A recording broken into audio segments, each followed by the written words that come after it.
Well, welcome back. This week we are covering Chapter 10, which is inventories and other short-term assets.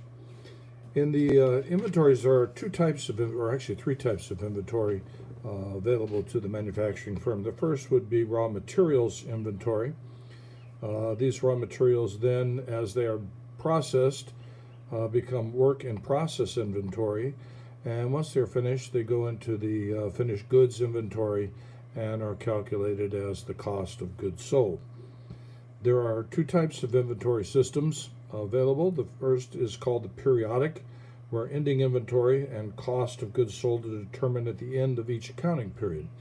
This method is now obsolete, and firms are beginning to adopt the perpetual inventory system, in which one keeps a continuous track of inventory as it enters and exits the various storage areas. In discussing the costing of inventory, there are a number of interesting points, not just inventories and goods that are available, but we have three categories that are kind of significant. The first are goods in transit. When one company ships to another, the question is who owns the inventory while it's moving. We have two designations for this. The first is called FOB, shipping point, and the second is called FOB, destination. FOB means freight is on board. So when we say shipping point, that means that the transfer takes place at the shipping point. In other words, the buyer takes ownership of the goods. If it's FOB, destination, that means that while the goods are in transit, they are the property of the seller, and once they are received by the buyer, they become the buyer's property. Freight transportation costs are generally incorporated into the cost of inventory directly, but they can be kept separately as an expense account as well. Purchase discounts are reductions in the price of merchandise for early payment.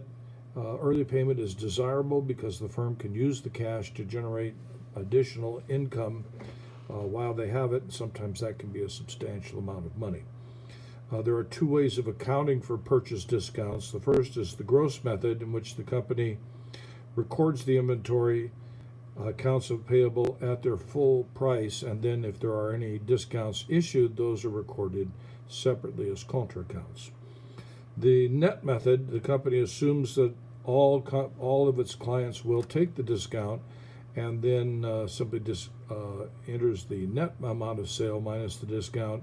If the discount is not taken, the company later backs that into its accounts, recording that as basically an increase in the value of the inventory. There is a need for inventory cost flow assumptions because the physical movement of inventory and the inventory cost tracking do not run parallel very often. And so we have four different types of assumptions that we're allowed to make, each of these with its own consequences. The specific identification method, in which the company identifies each item in inventory individually. This is done when the items are large and costly and discrete. There is the moving average, in which the company determines an average cost for units on hand and applies that average cost to each sale to determine the cost of goods sold. There is also the first in, first out method, commonly referred to as FIFO. In this, the company assigns the most recent inventory costs to ending inventory, and the oldest cost to the cost of goods sold. In other words, we're selling the older product. And finally, we have an unusual one called LIFO, last in, first out, in which the company assigns the oldest inventory costs to its ending inventory, thus reducing the value of that inventory, and the most recent cost to the cost of goods sold, thus increasing the cost of goods sold and reducing income and therefore income taxes. Accounting for these items is therefore an interesting choice to make. It is a judgment call for the firm Once the firm has adopted one of these four methods, the IRS insists that they stick with that one method. We do have a couple of other ideas regarding the LIFO. There are 6 steps in the dollar value LIFO accounting.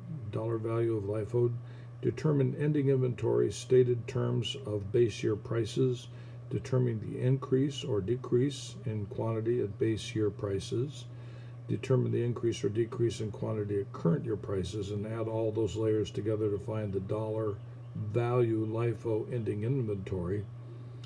Calculate the LIFO reserve and record the journal entry made to the LIFO adjustment. This refers, of course, to adjustments under the last in, first out assumption.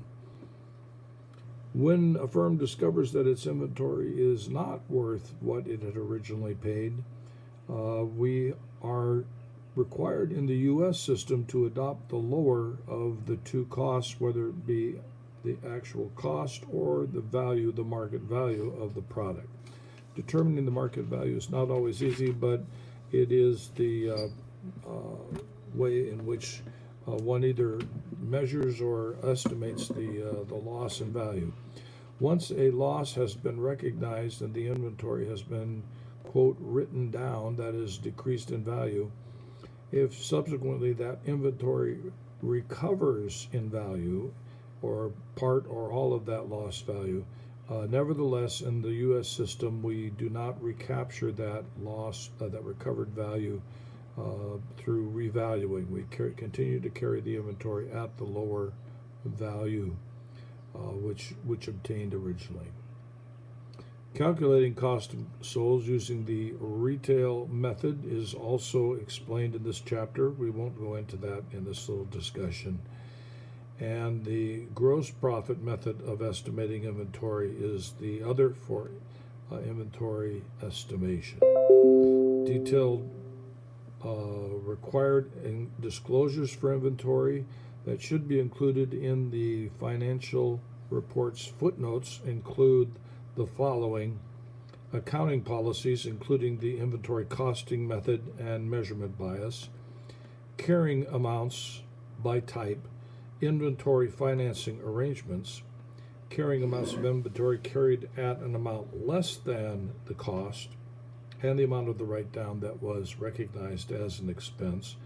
And finally, in the use of the LIFO costing method, when applicable, include the LIFO reserve and compute the reversal effects of any LIFO liquidations. That brings us to the end of the chapter.